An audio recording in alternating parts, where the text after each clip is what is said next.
PSI અને constable જે પણ વિદ્યાર્થી મિત્રોએ ફિઝિકલ ટેસ્ટ પાસ કરી ચૂકી છે એમને કોંગ્રેચ્યુલેશન્સ. અને આવનારી એક્ઝામ ખૂબ જ ઓછો સમય એટલે કે ભાઈ 19/4 જે પીએસઆઈની એક્ઝામ છે બરાબર છે, અને 6ઠા મહિનામાં કોન્સ્ટેબલની એક્ઝામ છે. તો જે પણ વિદ્યાર્થીઓ પાસ થયા કોંગ્રેચ્યુલેશન. પણ શું ખરેખર તમે વાસ્તવિકતા એ છે કે ભાઈ તમે ખરેખર એક્ઝામ આપવા માટે એટલે કે ભાઈ લેખિત પરીક્ષા પાસ કરવા રેડી છો કે નહીં? બરાબર છે. વાસ્તવિકતા શું છે એ હું તમને આ વિડીયોમાં કહીશ. બરાબર છે. થોડુંક કડવું લાગી પણ શકે તમને કે ભાઈ ડિમોટિવેટ પણ લાગી શકે કે ભાઈ ડિમોટિવેટ કરવા અથવા તો નકારાત્મક, પણ હકીકત તો એ જ રહેવાની છે. બરાબર છે. તો વિડીયોને અંત સુધી જરૂરથી જોજો. બરાબર છે. જે પણ વિદ્યાર્થી એક્ઝામ દેવા જવાના હોય. બરાબર છે. હેલો, નમસ્કાર વિદ્યાર્થી મિત્રો, હું છું અજય ગલસરિયા. આજના વિડીયોમાં સ્વાગત કરું છું. તો ચલો જોઈએ આપણે કે ભાઈ આજના લેક્ચરમાં જો હું જે પણ કહીશ બરાબર છે એકદમ સાચું કહીશ. બરાબર છે. એમાં કાંઈ ખોટું મને કહી અને હું તમને ડિમોટિવેટ કરવા કે કોઈ પણ પ્રકારનું નકારાત્મક વાતાવરણ ઊભું કરવા માટે નહીં કહી. બરાબર. જે પણ કહેવાનો છું એ સત્ય કહીશ. બરાબર છે. અને ગેરંટી આપું છું કે આ વખત થતી જ હશે સૌથી પહેલાં. અને વિડીયોના અંત સુધીમાં હું અંતે તમને કહીશ કે ભાઈ જો હવે તમે અત્યાર સુધી જે પણ કર્યું બરાબર છે, રેડી છો નથી થયા, 100% તમારો સિલેબસ કમ્પ્લીટ છે નથી થયો એ મને ખ્યાલ નથી. પણ જો તમારો સિલેબસ કમ્પ્લીટ નથી થયો હજી તમે યુટ્યુબમાં અથવા તો બીજી કોઈ જગ્યા ઉપર એમને ફસાઈ ગયા છો કે ભાઈ શું કરવું ખબર નથી પડતી. બરાબર છે.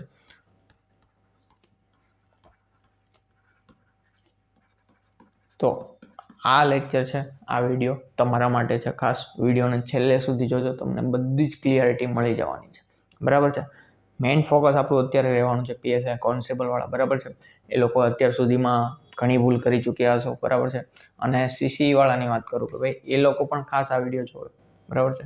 કે ભાઈ એને પણ ખ્યાલ પડે કે ભાઈ આગળથી એ પણ આવી કોઈ ભૂલ ના કરે. બરાબર છે. જે યુટ્યુબમાં ફસાઈ રહેવું અથવા તો કોઈ ખબર નથી પડવી કઈ જગ્યા પર કે ભાઈ શું કરવું શું નહીં, બધી જગ્યાથી અલગ અલગ વ્યૂ મળે છે.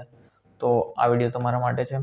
સૌથી પહેલાં કે ભાઈ તમે મારા ઉપર ભરોસો શું કામ કરો એના માટે કે ભાઈ હું તમને કહું એ સાચી વાત કઈ રીતે માની શકો તમે. તો હું તમને એક નાનો એવો વાત કહીશ કે ભાઈ તમે આપણા ઉપર અહીંયાથી ભરોસો મૂકી શકો કે ભાઈ આજથી 4-5 મહિના પહેલાં આપણે તલાટીની મોક ટેસ્ટ ચાલુ કરેલી હતી, રેવન્યુ તલાટીની. બરાબર છે. અને ડીવાયએસઓ બંનેની. તો જ્યારે આપણે ડીવાયએસઓના પેપરના ચોથી મોક અહીંયા ચોથી મોક ટેસ્ટ કરી ત્યારે સવારમાં ટેસ્ટ આપેલી અને બપોરે ડીવાયએસઓનું પેપર હતું. તો અહીંયા તમે જોઈ શકો છો ડીવાયએસઓની પ્રિલિમ્સમાં આપણે ઓલમોસ્ટ 25 થી 30 પ્રશ્નો હતા જે મેથ્સ અને રીઝનિંગમાંથી પૂછાયા હતા. એમાંથી 12 થી 15 પ્રશ્નો છે એ ફક્ત આ 4 મોકમાંથી પૂછાયેલા હતા. એના માટે આપણે અલગથી એક લેક્ચર પણ લીધેલો હતો કે ભાઈ તમે જુઓ કે આ પ્રશ્ન છે એ આ મોકમાંથી એટલામાં નંબરનો ક્વેશ્ચન છે. બરાબર છે. માની લો કે ભાઈ ડીવાયએસઓનો ક્વેશ્ચન છે ટકાવારીનો, તો એ ટકાવારીનો ક્વેશ્ચન છે એ કઈ મોકમાં કે ભાઈ ત્રીજી મોકનો 15મો ક્વેશ્ચન છે. એવી રીતે મેં તમને આ લેક્ચરમાં જોઈને અને બતાવેલું છે. બરાબર છે. તો તમે એકવાર ચેક જરૂરથી કરી દેજો, ચેક જરૂરથી કરી લેજો જેથી તમને પણ એકવાર ભરોસો આવી જાય. બરાબર છે. અને બીજી વાત કે ભાઈ આપણે ત્યારે જોડે શોર્ટ સિરીઝ પણ ચાલુ કરી હતી કે ભાઈ તમને એક એવા પ્રશ્નો છે બહુ ઇમ્પોર્ટન્ટ એવું કહી શકો કે ભાઈ ખૂબ જ અગત્યના પ્રશ્નો છે એની પણ આપણે શોર્ટ સિરીઝ ચાલુ કરી હતી. બરાબર છે. તો તમે નહીં માનો 1 થી 2 પ્રશ્નો તો આપણા શોર્ટ્સમાંથી પણ પૂછાયેલા હતા. ઓલમોસ્ટ 10 શોર્ટ્સ આપણે બહાર પાડ્યા હતા ત્યારે. બરાબર છે. એમાંથી 1 થી 2 પ્રશ્નો હતા એ શોર્ટ્સમાંથી જ ફક્ત રકમમાં ફેર હતો એવું તમે કહી શકો. બરાબર છે. બાકી જે પ્રશ્નની બાંધણી હતી, પ્રશ્ન પૂછવાની જે રીત હતી એ રીત એ જ હતી જે આપણે અહીંયા શોર્ટ્સમાં કરાવેલી છે. બરાબર છે. તો સૌથી અગત્યનું કે ભાઈ તમે અહીંયાથી તમે એટલું માની શકો કે ભાઈ તમે મારા ઉપર ભરોસો કરી શકો છો જે હું આગળ તમને જે કહેવા જઈ રહ્યો છું. બરાબર. વેકેન્સીની વાત કરીએ આપણે કે ભાઈ પીએસઆઈની આપણને ખ્યાલ છે 858 અને કોન્સ્ટેબલની 12,000 જેટલી વેકેન્સી છે. 1,10,000 જેટલા વિદ્યાર્થી હોય છે એ ફિઝિકલ ટેસ્ટ પાસ કરી છે. એટલે કે તમે માની શકો અહીંયાથી કે ભાઈ પીએસઆઈ માટે અલગથી જતા હોય અથવા તો કોન્સ્ટેબલ માટે અલગથી જતા હોય તો ભાઈ એવરેજ માની શકો કે ભાઈ 10માંથી 1 વિદ્યાર્થીની પાસ થઈ શકે. બરાબર છે. એવું તમે માની શકો છો અહીંયાથી. પછી જોઈએ આપણે કે ભાઈ નેક્સ્ટ કે ભાઈ આપણને ખ્યાલ છે જો હવે અહીંયાથી હકીકત કહું કે ભાઈ જો તમને ખ્યાલ જ છે કે ભાઈ નોટિફિકેશન કેટલી તારીખે આવેલી હતી. તો નોટિફિકેશન 3/12 એટલે કે ભાઈ 12મા મહિનાના સ્ટાર્ટિંગમાં આવેલી હતી. બરાબર છે. 12મો મહિનો પછી ગયો એક અને બીજો મહિનો પૂરો થઈ ગયો. આ ત્રીજો મહિનો આપણો ચાલુ થવાનો છે, થઈ ગયો છે ટૂંકમાં એમ. હવે જોઈએ આપણે કે ભાઈ 12મા મહિનાનું નોટિફિકેશન આવી એની પહેલાં પણ આપણને ખ્યાલ હતો 1 મહિના પહેલાં કે ભાઈ હમણાં PSI કોન્સ્ટેબલની એક્ઝામ આવવાની છે, છતાં આપણે એને કાઉન્ટ નથી કરતા. તો અહીંયાથી તમે ગણો કે ત્રીજા 12માંથી લઈ અને આજ સુધી, એટલે કે ભાઈ ત્રીજા મહિના સુધી, તો 1, 2 અને 3 ટોટલ 3 મહિના, એટલે કે ભાઈ 90 દિવસ. એમાં તમારું એક ફિઝિકલ આવી ગઈ એક્ટિવિટી, બરાબર છે કે ભાઈ એક મહિનામાં, એટલે કે ભાઈ ફિઝિકલ તમે આપ્યા એને પણ તમારો થઈ ગયો 1 મહિનો, બરાબર છે. તો હવે તમે મને કહો કે ભાઈ 3 મહિના જે 90 દિવસ ગયા, બરાબર છે, તમે દોડતા હતા કંઈ એવું તો નહોતું કે આખો દિવસ દોડતા, સવારમાં દોડતા હોય, રાતે સાંજે દોડતા હોય, પણ જોડે જોડે તમે તૈયારી તો કરતા જ હોય, બરાબર છે. તો તમે 3 મહિનામાં શું તમારો સિલેબસ કમ્પ્લીટ છે કે નહીં, સૌથી પહેલાં તમારી જાતને પૂછો, મને ના પૂછતા, બરાબર છે. તમે જાતે નક્કી કરો કે તમારો સિલેબસ કમ્પ્લીટ છે કે નથી, બરાબર છે. સૌથી અગત્યનો પ્રશ્ન છે, તમે જાતે તમને પૂછો કે ભાઈ સિલેબસ છે કમ્પ્લીટ કે નથી. જો નથી તો શું કામ નથી. જો તમે ફક્ત દોડ કરતા હતા તો એવું ચાલે ખરું, અને દોડ કરી અને એવું થતું હતું કે ભાઈ અધૂરું કરતા હતા, અધૂરું નથી કરતા. જો તમારો 50% સિલેબસ, હું તમને અત્યારે કહું છું, ખાલી તમારો અડધો સિલેબસ, 50% સિલેબસ કમ્પ્લીટ હોય, બરાબર છે, તો પણ સારું કહેવાય, બરાબર છે. અને જે પણ વિદ્યાર્થીઓને નથી અત્યારે કશું જ નથી કર્યું, બરાબર છે, જેને આશા જ નહોતી કે દોડમાં પાસ થશે અને દોડ કરી ચૂકે છે, ફક્ત દોડ પર ધ્યાન આપ્યું અને દોડ પાસ કરી લીધી. હવે તમારી પાસે સમય કેટલો છે ભાઈ? હવે અહીંયાથી એક્ઝામ આપણી ડેટ છે 19/4 PSI, બરાબર છે, અને 14/6 કોન્સ્ટેબલ. એટલે કે ભાઈ અહીંયા ગણીને આપણે લઈએ તો PSI માટે આપણી પાસે 45 દિવસ છે, અને કોન્સ્ટેબલ માટે 90 થી 100 દિવસ ગણી શકો. 90 દિવસ આપણે ગણીએ બીજા વાર તહેવારો કાઢતા, બરાબર છે, અને PSI માટે 45 દિવસ. તો હવે અહીંયા આપણો પ્રશ્ન એ છે કે ભાઈ જો કોન્સ્ટેબલ વાળા પાસે તો હજી 90 દિવસ જેટલો સમય છે, PSI વાળા માટે 45 દિવસ જેટલો સમય છે, અને જોડે જોડે CCની વાત કરીએ તો એના માટે પણ 45 દિવસ અથવા તો 60 દિવસ જેટલો સમય ગણીને ચાલવાનો, બરાબર છે. એપ્રિલ એન્ડમાં જો તમારી એક્ઝામ લેવાની હોય તો 50 થી 60 દિવસ માનીને ચાલવાના, બરાબર છે. હવે અહીંયાથી તમને ખ્યાલ આવે કે ભાઈ જો હવે તમારી પાસે 45 દિવસ છે, તમે અત્યાર સુધી કશું જે પણ કર્યું હોય કંઈ વાંધો નહીં, બરાબર છે, પણ હવે આવનારા 45 દિવસ છે, જો તમે 90 દિવસમાં કંઈ નથી કર્યા તો તમે 45 દિવસમાં કઈ રીતે તમે સિલેબસ કમ્પ્લીટ કરશો, તમે જાતે વિચારો, બરાબર છે. હું અહીંયા એટલે કહું છું કે ભાઈ તમને ડિમોટિવેટ નથી કરવા માંગતો, પણ તમને હકીકત તો તમને ખબર હોવી જોઈએ કે ભાઈ તમે 90 દિવસમાં કંઈ નથી કરી શકીએ, બરાબર છે. તો હવે 45 દિવસમાં તો તમારે એટલી મહેનત કરવી પડશે કે ભાઈ તમે રેડી હોવા જોઈએ કોઈ પણ પ્રકારની મહેનત માટે, બરાબર છે. 45 દિવસને આપણે 90 દિવસ બનાવી શકવા જોઈએ કે ભાઈ દિવસની 8 કલાક વાંચવાની જગ્યાએ 15 કલાક વાંચી શકવા જોઈએ, બરાબર છે, અને વાંચવા માટે રેડી હોવા જોઈએ. જો નહીં વાંચો તો હતા ત્યાં ને ત્યાં, બરાબર છે, હજી એકવાર ફેલ્યુઅર. તો એના કરતાં બેટર છે કે ભાઈ એક નાનો એવો રોડ મેપ અને બહુ સરળ રીતે કે ભાઈ હવે આવનારી એક્ઝામ છે, 45 દિવસ છે આપણી પાસે, તો એને કઈ રીતે આપણે તમે સરખો એવો યુટિલાઇઝ કરો કે ભાઈ તમને 45 દિવસમાં તૈયારી કરી શકો, બરાબર છે. કોઈ પણ એક્ઝામ હોય સૌથી પહેલાં તો હું તમને કહું કે ભાઈ કોઈ પણ એક્ઝામ છે એની તૈયારી કઈ રીતે કરવી, બરાબર છે. સૌથી પહેલું તમને ખબર હોવી જોઈએ કે ભાઈ એક્ઝામની પેટર્ન ખાલી જાણવા માટે નહીં કે ભાઈ આ વિષય છે અને આ રીતના ગુણભાર છે, ખાલી જાણવા માટે નહીં, એનું એનાલિસિસ કરો. એનાલિસિસમાં શું આવે એ હું તમને કહું. એનાલિસિસમાં એટલું આવે કે ભાઈ કયો વિષય છે એને વધારે ગુણભાર આપવામાં આવ્યો છે, બરાબર છે. જો એક્ઝામમાં આપણને પૂછાય એવું આપણને આવડે એવું જ વધારે પૂછાય એવું જરૂરી તો નથી, બરાબર છે. જે વિદ્યાર્થીઓ ગુજરાતમાં મેથ્સ અને રિઝનિંગની રાયડું પાડતા હતા કે ભાઈ નથી આવડતું, આજથી 2 વર્ષ 3 વર્ષ પહેલાં, અત્યારે એ જ મેથ્સ અને રિઝનિંગ છે એ ખૂબ અગત્યના વિષયો બની ગયા છે, બરાબર છે, આપણને ખ્યાલ જ છે. તો એનાલિસિસ કરવાનું કે ભાઈ વધારે ગુણભાર કયા વિષયને છે, પછી તમને કયા વિષયો આવડે છે, તમને આવડતા વિષયો, બરાબર છે. તમને ખ્યાલ હોવો જોઈએ કે ભાઈ તમને આ વિષયમાંથી પ્રશ્ન આવડે એટલે હું તમને 80% પ્રશ્નો તો આવડી જ જવા જોઈએ. એને કહેવાય તમને આવડતા વિષયો. બરાબર છે. આ થઈ ગયું તમારું એનાલિસિસ કે ભાઈ તમને કઈ વિષય આવડે. સૌથી પહેલા 2 પાર્ટ પાડી લો. બરાબર છે. પહેલા તો કે વધારે ગુણભાર છે એ કે ભાઈ એને તો આપણે કરવા મજબૂરી છે અને ફરજિયાત છે. બરાબર છે. આમ તો બધા જ વિષય કરવા ફરજિયાત છે, પણ અત્યારે જે સમય પ્રમાણે છે કે ભાઈ 45 દિવસ છે તો તમે કેટલા સબ્જેક્ટ કઈ ગુણભાર સિલેક્ટ કરી શકો છો કયા વિષયને, અને એને ગુણભાર ઉપર તમે એટલે કે ભાઈ જેટલા માર્ક્સ છે એની ઉપર તમે ક્રમ આપી શકો કે ભાઈ મારે આવતી પહેલા આ વિષય કરવો અને પછી મારે આ વિષય કરવો. અને તમને જે આવડતા વિષયો છે એનું તમે રિવિઝન સેટ કરો. બરાબર છે કે ભાઈ કોઈ પણ વિષય તમારો કમ્પ્લીટ છે, માની લો કે તમારું બંધારણ કમ્પ્લીટ છે તો એનું ખાલી ફક્ત રિવિઝન અત્યારે સેટ કરો. એકવાર અત્યારે રિવિઝન, એકવાર એક્ઝામ પહેલા રિવિઝન, એટલે તમારું થઈ ગયું એક ક્લિયર. બરાબર છે. તો અહીંયાથી તમે હવે આપણે જોવા જઈએ કે ભાઈ સિલેબસની વાત કરું કે ભાઈ સિલેબસ શું છે. સિલેબસની વાત કરું તો PSIમાં છે આપણને અહીંયા જોઈ લીધું મેથ્સ રીઝનિંગ 100 માર્કનું છે. બરાબર છે. અને 40 માર્ક તો મિનિમમ છે, મિનિમમ 40%. બરાબર છે. અને એવી જ રીતે અહીંયા પણ અમુક વિષયો છે અને અમુક વિષયો અહીંયાથી બાદ છે. બરાબર છે. 100 માર્ક છે, 40 માર્ક તો મિનિમમ છે. બરાબર છે. એટલે હવે તમે અહીંયા ગણી શકો ભાઈ જો મેથ્સ રીઝનિંગ કેવા વિષય છે આપણને બધાને ખ્યાલ છે. મેથ્સ ને રીઝનિંગને રોકડિયા માર્ક્સના વિષયો કહી શકો, સ્કોરિંગ સબ્જેક્ટ કહી શકો. બરાબર છે.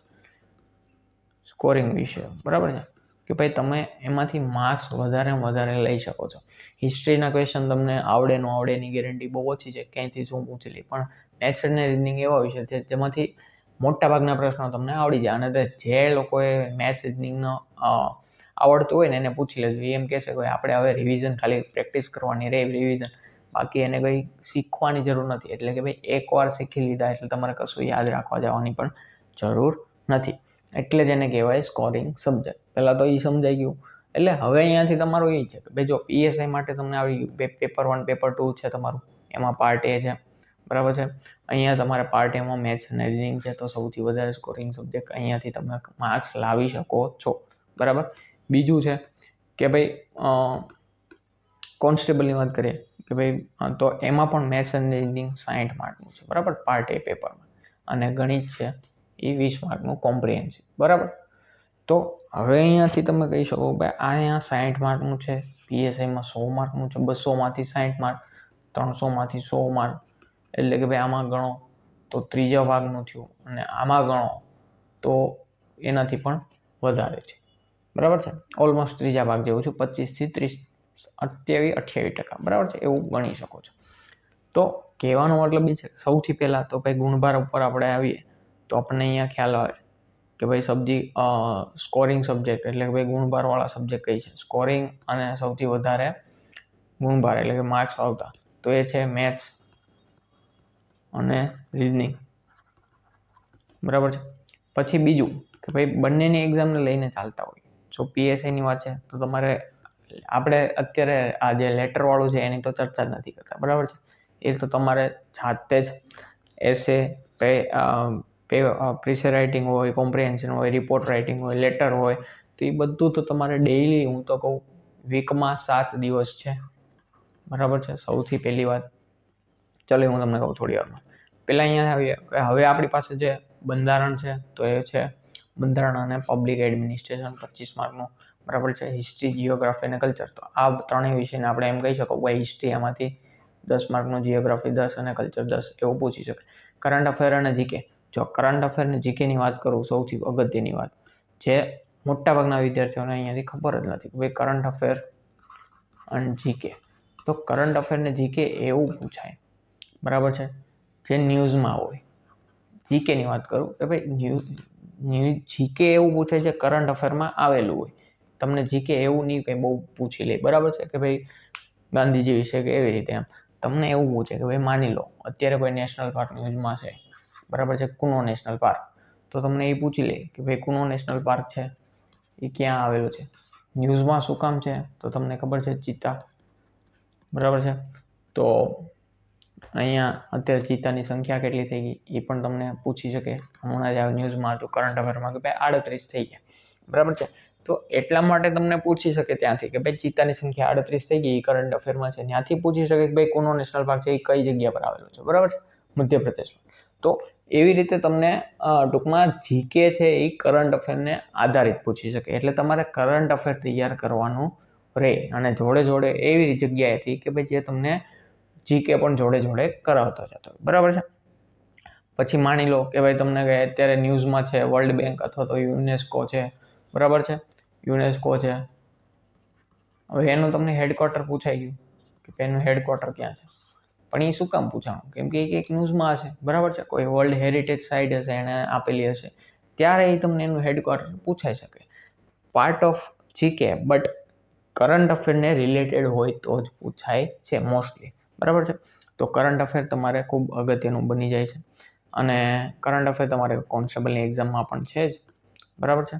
તો આપણે અહીંયા એ જોઈએ કે ભાઈ બંધારણ છે, કરંટ અફેર છે, સાયન્સ એન્ડ ટેકનોલોજી છે અને જીકે છે, અને હિસ્ટ્રી અને કલ્ચર. તો અહીંયાથી તમે સમજી શકો અને જિયોગ્રાફી છે, બરાબર છે. તો અહીંયા પછી તમે સમજી શકો છો કે બંનેમાં કોમન સબ્જેક્ટ છે, કોઈ બહુ વધારેના સબ્જેક્ટ છે નહીં, બરાબર છે. કરંટ અફેર અહીંયા છે, એન્વાયરમેન્ટ, સાયન્સ એન્ડ ટેકનોલોજી. તો અહીંયાથી તમે એવી લિસ્ટ બનાવો કે ભાઈ તમારા કેટલા સબ્જેક્ટ થઈ ગયા જે કરવા લાયક છે. સૌથી પહેલું વાત કરું હું તમને કે ભાઈ તમારે કઈ રીતે પીએસઆઈ માટે અથવા તો કોન્સ્ટેબલ માટે કરવું જોઈએ. મેથ્સ અને રીઝનિંગ કરવા જોઈએ. પછી બંધારણનો ખૂબ અગત્યનો ફાળો છે, બરાબર છે. તો બંધારણ કરવું જોઈએ. પછી કરંટ અફેર હું તો કહું થાય તો જોડે જોડે કરતું જ જવાનું. કરંટ અફેર એવો વિષય નથી કે તમે અલગથી લઈને બેઠી શકો, બરાબર છે. તો કરંટ અફેર તો જોડે જોડે કરતું જ રહેવાનું ડેઈલી, બરાબર છે. અને ત્રીજું ઇતિહાસ, હિસ્ટ્રી, કલ્ચર અને સાયન્સ એન્ડ ટેક. મોટાભાગના વિષયો છે, એટલા જ વિષયો છે તમારા અત્યારે જે તમારી સિલેબસમાં છે, બરાબર છે. પછી તમે જો તમારી પાસે સમય વધે તો પબ્લિક એડમિનિસ્ટ્રેશન કરો, જિયોગ્રાફી કરો અને એન્વાયરમેન્ટ કરો, બરાબર છે. બાકી જે તમારા કોમન સબ્જેક્ટ છે એના ઉપર તમે વધારે ફોકસ કરી શકો છો અત્યારે, બરાબર. તો આઈ હોપ કે તમારું ક્લિયર હોય કે ભાઈ તમારે કઈ સબ્જેક્ટ કરવા અને કેવી રીતે કરવા. તો કેવી રીતે કરવા એના માટે છે કે ભાઈ બધા જ વિષયનો ફાળો જે અત્યારે હું તમને કહી શકું છું એ છે મેથ્સ અને રીઝનિંગ અને કરંટ અફેર માટે, બરાબર છે. બંધારણ છે એ તમારે ડેઈલી તમારી રીતે ટોપિક વાઇઝ કરતા જાઓ. હિસ્ટ્રી છે એ રીતે ડેઈલી કોઈ પણ એક ટોપિક પકડતા જાઓ. અને મેથ્સ રીઝનિંગની વાત કરું પણ એની પહેલાં હું તમને એક વાત કરું જે બહુ ખૂબ જ એમ કહેવાય ને કે ભાઈ આના ઉપર બહુ વધારે પૂછી લે કે ભાઈ એક્ઝામ સ્ટાર્ટ થયા પહેલાં, એક્ઝામ આવ્યા પહેલાં વિદ્યાર્થીને એક જ પ્રશ્ન હોય કેટલા માર્ક આવે તો બહુ સેફ ગણાય, બરાબર છે, કટ ઓફ કેટલું રહે. તો હું તમને કટ ઓફની એક બહુ નોર્મલ વ્યાખ્યા આપી દઉં. 3 પ્રકારના પેપર હોય: ઇઝી, મોડરેટ અને ડિફિકલ્ટ, ટફ, બરાબર છે. ઇઝી એટલે કે ભાઈ સહેલું પેપર હોય, મોડરેટ એટલે કે મધ્યમ લેવલનું હોય, અને ટફ એટલે કે બહુ હાર્ડ હોય, બરાબર છે, અઘરું પેપર હોય. હવે જો કોઈ પણ પેપર ઇઝી હોય, જો હું અહીંયા કોઈ પણ પેપર કહું છું, જનરલી તમારે ઉઠાવી લેવાની છૂટી કોઈ પણ પ્રકારનું પેપર, ડીવાયએસ હોય, જીપીએસસી હોય, પીએસઆઈ હોય, કોન્સ્ટેબલ હોય, સીસી હોય, રેવન્યુ તલાટી હોય. જો કોઈ પણ પેપર છે એ ટફ આવે તો ટફ આવે એટલે એનો મતલબ એમ થયો કે ભાઈ એ પેપર અઘરું છે એટલે કટ ઓફ નીચું જવાનું છે, બરાબર છે. એટલે અહીંયાથી તમને હું એમ કહું છું કે ભાઈ કોઈ પણ એક્ઝામ હોય એનો પેપરનું લેવલ નક્કી કરે કે એનું કટ ઓફ કેટલું જશે. કોઈ પણ પ્રકાર કોઈ સાહેબ નક્કી ન કરી શકે, કોઈ તમને કહી ન શકે, પણ તમને કહેશે શું કામ બધા હું તમને એ અહીંયા આગળ કહીશ, બરાબર છે. કે તમને કેવા શું આવે. ટફ પેપર હોય તો 50થી 60 એનું કટ ઓફ જાય, બરાબર છે. અહીંયા પીએસઆઈની વાત કરું તો 40% તો મિનિમમ લાવવાના જ છે તમારે. કોન્સ્ટેબલમાં તો એમાં પણ 40% છે એ મિનિમમ લાવવાના છે. ટફ પેપર આવે તો તમે 50 અથવા તો 50થી 60ની વચ્ચે તમારું કટ ઓફ જાય, બરાબર છે. બાકી નેક્સ્ટ કે ભાઈ મોડરેટ આવે તો તમારું કટ ઓફ છે એ 60થી 70 જાય, અને ઇઝી પેપર આવે તો 70થી 80 જાય, બરાબર છે. 100માંથી માર્ક્સ કરું છું, બરાબર, 100માંથી, બરાબર છે, આટલું કટ ઓફ જાય, બરાબર છે. હવે તમે કહો કે 80 તો બહુ હાઈ થઈ ગયું, એમ કે એટલું ઇઝી પેપર આવી ગયું હોય તો 70થી 80 જાય, અથવા તો જે રીતે ભાઈ વેકેન્સી હોય, બરાબર છે, બે ઉપર ડિપેન્ડ કરે, બરાબર. પણ અહીંયા આપણે લઈને ચાલીએ કે ભાઈ જો બહુ ટફ પેપર પણ બહુ રેર પૂછાય છે આપણે અહીંયા, અને ઇઝી પેપર પણ બહુ ઓછું પૂછાય છે. તમને અમુક ટોપિક ઇઝી પૂછાઈ જાય અને અમુક ટોપિક ટફ પૂછાય, એટલે તમારું પેપર બની જાય મોડરેટ, એટલે કે ભાઈ મધ્યમ લેવલનું, બરાબર છે. ત્યાં તમને એવરેજ જે સ્ટુડન્ટ છે એ 50-60 કરી શકતો હોય, બરાબર છે, અને 60-70 કરી શકે એ પાસ થાય, બરાબર છે. તો એવરેજ તમારું કટ ઓફ છે એ 60 થી 70 માર્કની વચ્ચે જતું હોય છે. જો આ વાત છે એવરેજ બધા જ એક્ઝામની વાત કરું. હવે અહીંયાથી તમે જુઓ કે ભાઈ તમને મોટા ભાગનું એમ ક્યારેય પણ કોઈ એમ કે ભાઈ કોન્સ્ટેબલનું 200 માર્કનું પેપર છે, કેટલા માર્ક જશે, તો તમને કટ ઓફ આપી દેવામાં આવે 125 થી 140, આવી રીતના કહી દેવામાં આવે કે 125 થી 140 ની વચ્ચે હોય તો તમે સેફ કહેવાઓ. પણ ક્યાં છે, જો અહીંયાથી જ ખબર પડે ને ભાઈ કે ભાઈ કોઈ પણ મોડરેટ લેવલની એક્ઝામ હોય તો આ 100માંથી છે તો 200માંથી એના ડબલ થઈ જાય ને, 100માંથી 160 અને 70 છે, બરાબર છે. તો 200માંથી 130 થી 140 ની આજુબાજુ કટ ઓફ હોય એટલે તમે પાસ થઈ જાઓ. તો આ તો છે હકીકત ઈ જ છે, બરાબર છે. પણ અત્યારથી તમારી તૈયારી હોય તો તમારે પેપર કેવું જાય, પેપરની ડિફિકલ્ટી શું આવે એના ઉપર તમારે ફોકસ કરવાનું નથી. તમારું ફોકસ તો હોવું જોઈએ તમારું લેવલ છે એ તમારી એક્ઝામ માટે હોવું જોઈએ, બરાબર છે. પેપર કઈ બી આવે તમે ક્લિયર થઈ જાઓ એવા લેવલનું હોવું જોઈએ, બરાબર છે. તો બસ આ તમારું કહેવાનું કે ભાઈ જો કટ ઓફ ઉપર બહુ વધારે ફોકસ ના કરવું, ફોકસ તમારી તૈયારી ઉપર કરવું, અને અત્યારથી માનીને નહીં ચાલુ કે મારે એટલા માર્ક્સ તો આવવા જોઈએ. હર એક પેપર એની જ પેપર પરીક્ષા છે એ બીજી વાર લેવામાં આવે તો પણ કટ ઓફ અલગ જ જાય, બરાબર છે. એટલે એના ઉપર કોઈ ક્યારેય પણ આપણે નહીં ધ્યાન રાખવાનું. ધ્યાન એટલું રાખવાનું કે આપણે રેડી હોવા જોઈએ. હવે આપણી વાત કરું મારી કે ભાઈ હું તમને અહીંયા તમારી પરીક્ષામાં કઈ રીતે કામ લાગી શકું છું, ઉપયોગી બની શકું છું, બરાબર છે. તો આપણું સૌથી પહેલું કે ભાઈ જ્યારે પણ આપણે PSIની જે નોટિફિકેશન આવી હતી ત્યારે આપણે આ બેચ ચાલુ કરી હતી, બરાબર છે. જ્યાં તમને મેથ્સ અને રીઝનિંગ છે પાયામાંથી, એટલે કે ભાઈ એકદમ બેઝિકથી શીખવતો હતો, બરાબર છે. એકદમ બેઝિકથી ચાલુ કરેલો હતો. 2 લેક્ચર લીધા પણ આપણે કઈ ઇસ્યુના કારણે છે આપણે બેચ આગળ ના વધારી શકીએ, બરાબર છે. યુટ્યુબ ઉપર આપણે કન્ટિન્યુ ના કરી શકીએ. પણ હવે આપણે બેક આવી ગયા છે કે ભાઈ આપણી પાસે જે 45 દિવસ જેટલો સમય છે, બરાબર છે. તો આ 45 દિવસમાં હું તમને મેથ્સ અને રીઝનિંગ છે એ કમ્પ્લીટ કરાવવાનો છું, બરાબર છે. ફાઉન્ડેશન એકદમ બેઝિકથી લઈને એડવાન્સ, એવું કંઈ નહીં કે ભાઈ ઉપરથી નહીં, ડીપમાં ટોપિક તમને કમ્પ્લીટ સમજાવીશ, બરાબર છે. અને જે પણ વિદ્યાર્થીઓને એવું હોય કે ભાઈ હજી બેઝિક છે ગણિતનું, શરૂઆત ક્યાંથી કરવી નથી ખબર પડતી, તો એને આ લેક્ચર બંને જોઈ લેવાની છૂટી છે. એટલે કે ભાઈ આ લેક્ચર ખાસ જોઈ લેવા એટલે તમને ખ્યાલ આવી જશે કે ભાઈ તમારા ગણિતના પાયામાં સૌથી પહેલાં તો ગણિત સ્ટાર્ટ ક્યાંથી કરવું, બરાબર છે. પછી જોઈએ આપણે નેક્સ્ટ કે ભાઈ ગણિત આપણને બધા જ કહે છે કે ભાઈ પ્રેક્ટિસનો વિષય છે, બરાબર છે. તો અહીંયા આપણે પ્રેક્ટિસની પણ સુવિધા લઈને આવી ગયા છે કે ભાઈ જ્યાં તમને આપણે ફાઉન્ડેશન લેક્ચર એટલે કે ભાઈ સવારમાં આપણે માની લો કે ભાઈ ટકાવારી વિશે શીખીએ, બરાબર છે. ટકાવારીનું ચેપ્ટર શીખા, કોઈ એનામાં એક સ્પેસિફિક ટોપિક શીખા, તો એ ટોપિક રિલેટેડ તમને પ્રેક્ટિસ મોક, બરાબર છે. એ તમને લેક્ચર 2 એટલે કે ભાઈ સાંજના જોવા મળી જશે.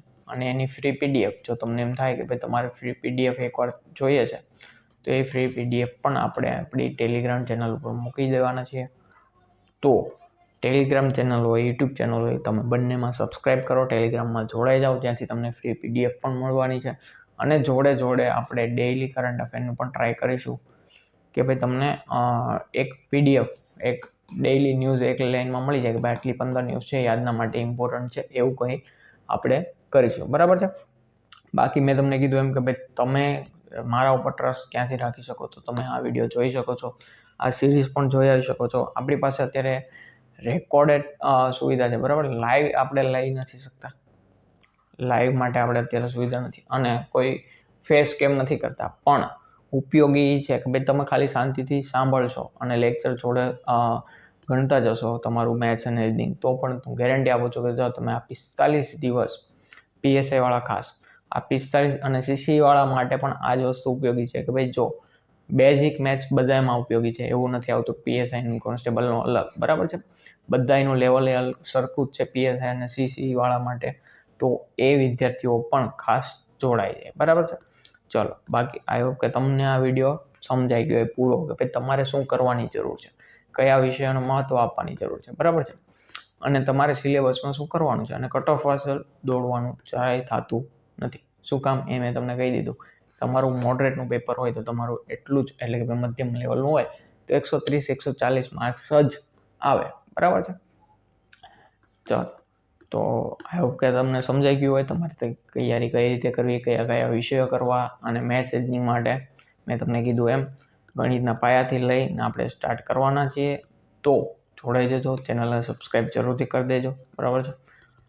અને ટેલિગ્રામ ચેનલની લિંક તમને બાયોમાં મળી જશે, અથવા તો આ લેક્ચરના ડિસ્ક્રિપ્શનમાં મળી જશે, ત્યાંથી જોઈન કરી લેજો. ત્યાં આપણે ડેઈલી આવતીકાલથી જ, બરાબર છે, કોઈ દૂરની વાત નથી, આવતીકાલથી જ, એટલે કે ભાઈ ચાલુ કરવાના છીએ, બરાબર છે, 3જી તારીખથી, સમજી લો, બરાબર. તો ચલો મળીએ નેક્સ્ટ લેક્ચરમાં. Thank you so much. અને પ્રેક્ટિસ અને તૈયારી ચાલુ રાખો.